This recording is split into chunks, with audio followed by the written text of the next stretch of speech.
beydaba beşriyeta şêr û mişkasta a yîbêma yîn hedef divîpî em yî carên firem destpêk û padîşah Depşelîn got: Mamosteyê min, gelo dema kesekî biçûk qenciyekê li kesekî mezin bike, mayê mezin wî wek heyînekî kêm û piçûk nabîne.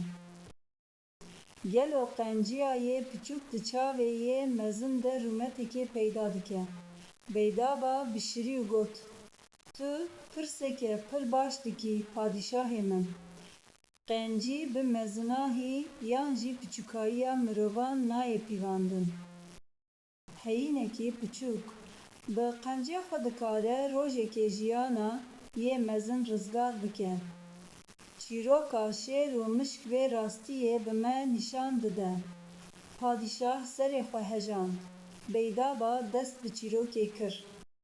Çîrok, şêr û mişk çik carekê ji caran di nav daristaneke stûr de di binê dareke mezin de şêrekê dijiya. Navê wî Mendo bû. Mendo bi heybeta xwe û bi hêza xwe padîşahê hemû ajalan bû. Ji bo wî tuheyîn ne wekî wî bihêz bû. Hemû ajal dibin fermana wî de bûn. Rojekê gava Mendo di xewa nîvro de bû. Mişkekî piçûk ji koka darê derket. Mişk bi lîstik û bez bêyî ku hay ji xwe hebe bi ser pişta şêr dihilkişiya. Pişta şêr ji bo mişk wekî deştekê bû. Mişk li ser pişta wî gerî û gihîşt ser serê şêr. Şêr ji ber vê livînê ji xew şiyar bû. Bi hêrseke mezin destê xwe yê giran avêt û mişk girt. Mişk di nav lepên şêr de ji tirsan dilerizî.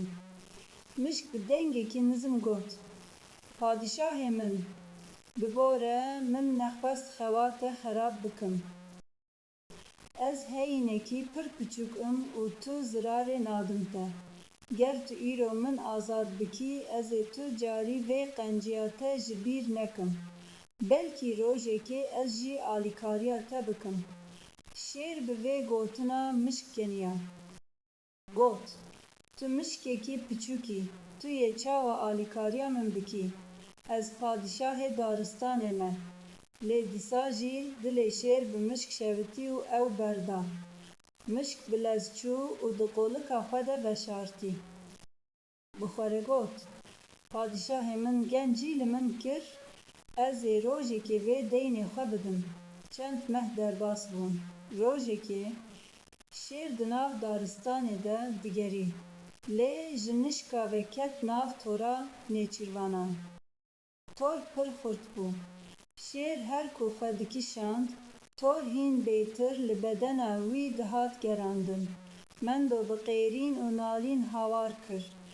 Dengê wî yê pîr û bihêz di nav hemû daristanê de deng veda. Mişkê piçûk di gulika xwe de ev deng bihîst.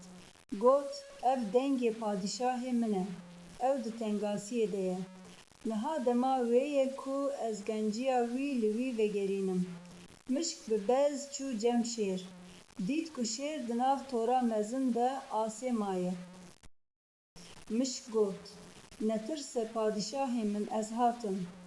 Mişk bi diranên xwe yên tîr û piçûk dest bi birîna werîsên torê kir. Yek bi yek kêliyên torê qetandin. Piştî hinek wext tor qetiya û şêr ji navê derket. Mendo êdî azad bû. Şêr bi matmayî li mişk nêrî û got: Dema min tu berdayî, min bawer nedikir ku rojekê tu yê jiyana min xilas bikî. Min tu piçûk dîtî, lê te karekî pir mezin kir. Spas ji bo te, birayê mişk.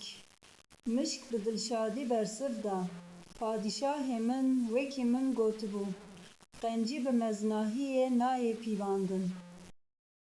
Ya girîng dilê mirov û wefaya mirov e. Firêm kotahî. İzmin beydaba li padîşah nêrî û got: Padîşahê min, wekî te dît tu carî tu kesî piçûk nebîne. heyînekî piçûk dikare rojekê bibe mifteya rizgariya te. Kencî tiştekî wisa ye ku gava tu didî, rojekê bi awayekî din li te vedigere. Padişah serê xwe hejand û got: Rast e. Qencî wekî avê ye, diherîke û diçe, lê her carê jiyanê nû dike. Beydaba got: Ev çîrok di nav çîrokên kelîle û dimne de cihekî girîng digire. Bila her tim qencî rêberê te be.